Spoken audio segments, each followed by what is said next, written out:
Ang awit ni Deborah at ni Barak. Ikalimang kabanata.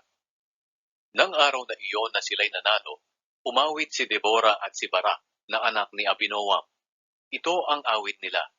Purihin ang Panginoon, sapagkat ang mga pinuno ng Israel ay nangunang lumaban, at kusang loob na sumunod ang mga mamamayan. Makinig kayong mga hari at mga pinuno. Aawit ako ng mga papuri sa Panginoon, ang Diyos ng Israel. O Panginoon, nang umalis kayo sa bundok ng Seir, at nang lumabas kayo sa lupain ng Edom, ang mundo'y nayanig, at umulan ng malakas. Nayanig ang mga bundok sa harapan niyo, O Panginoon. Kayo ang Diyos ng Israel, na nagpahayag ng inyong sarili sa bundok ng Sinai. Nang panahon ni Shamgar na anak ni Anat, at nang panahon ni Jael, walang dumadaan sa mga pangunahing lansangan. Ang mga naglalakbay doon ay dumadaan sa mga liku-likong daan. Walang nagnanais tumira sa Israel, hanggang sa dumating ka, Deborah, na kinikilalang ina ng Israel. Nang sumamba ang mga Israelita sa mga bagong Diyos, dumating sa kanila ang digmaan. Pero sa 40,000 Israelita ay wala ni isang may pananggalang o sibatman. Nagagalak ang aking puso sa mga pinuno ng Israel at sa mga Israelita na masayang nagbigay ng kanilang sarili. Purihin ng Panginoon, kayong mayayaman na nakasakay sa mga puting asno at nakaupo sa magagandang upuan nito, at kayong mga mahihirap na naglalakad lang. Makinig kayo. Pakinggan niyo ang mga salaysay ng mga tao sa paligid ng mga balon. Isinasalaysay nila ang mga pagtatagumpay ng Panginoon sa pamamagitan ng kanyang mga sundalo sa Israel. Pagkatapos, nagmarcha ang mga mamamayan ng Panginoon sa may pintuan ng lungsod na nagsasabi, "Tayo na, Deborah!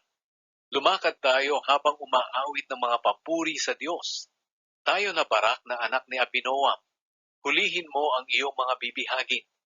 Ang mga natirang buhay ng mga mamamayan ng Panginoon ay kasama kong bumaba para lusubin ang mga kilala at mga makapangyarihang tao. Ang iba sa kanila ay nanggaling sa Ephraim, ang lupaing pagmamay-ari noon ng mga Amalekita, at ang iba'y mula sa lahi ni Benjamin. Sumama rin sa pakikipaglaban ang mga kapitan ng mga kawal ng Makir at ang lahi ni Zebulun. Sumama rin ang mga pinuno ng lahi ni Isakar kina Deborah at Barak papunta sa lambak. Pero ang lahi naman ni Ruben ay walang pagkakaisa, kaya hindi makapagpasya kung sasama sila o hindi. O lahi ni Ruben, magpapaiwan na lang ba kayo kasama ng mga tupa? Gusto nyo lang bang makinig sa pagtawag ng mga tagapagbantay ng kanilang mga tupa?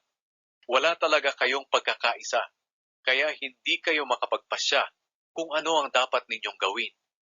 Nagpaiwan din ang lahi ni Gad sa silangan ng Jordan, at ang lahi ni Dan naman ay nagpaiwan sa trabaho nila sa mga barko. Ang lahi ni Asher naman ay nagpaiwan sa tinitirhan nila sa tabi ng dagat. Pero itinaya ng lahi ni Zebulun at Naphtali ang kanilang buhay sa pakikipaglaban.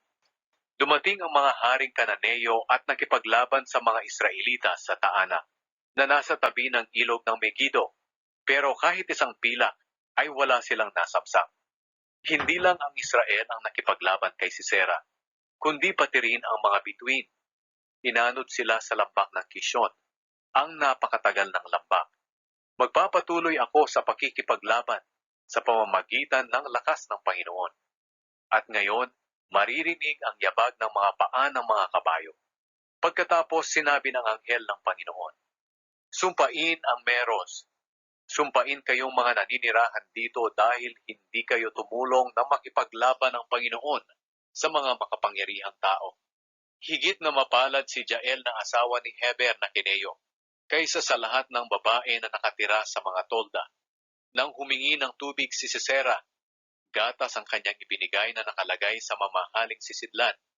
Pagkatapos kumuha siya ng martilyo at tulos ng tolda, at ipinukpok sa sentido ni Sisera.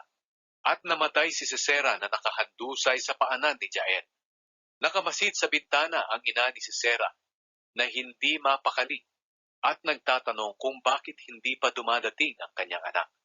Sumagot ang mga pinakamatalino sa kanyang mga kababaihan, At ito rin ang paulit-ulit niyang sinasabi sa kanyang sarili.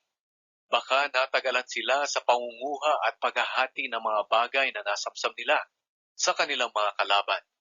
Isa o dalawang babae para sa bawat sundalo, mamahaling damit para kay Sisera, at binurdahang damit na napakaganda para sa akin.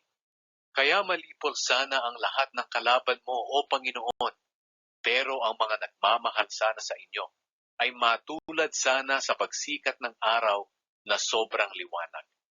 At nagkaroon ng kapayapaan sa Israel sa loob ng 40 taon.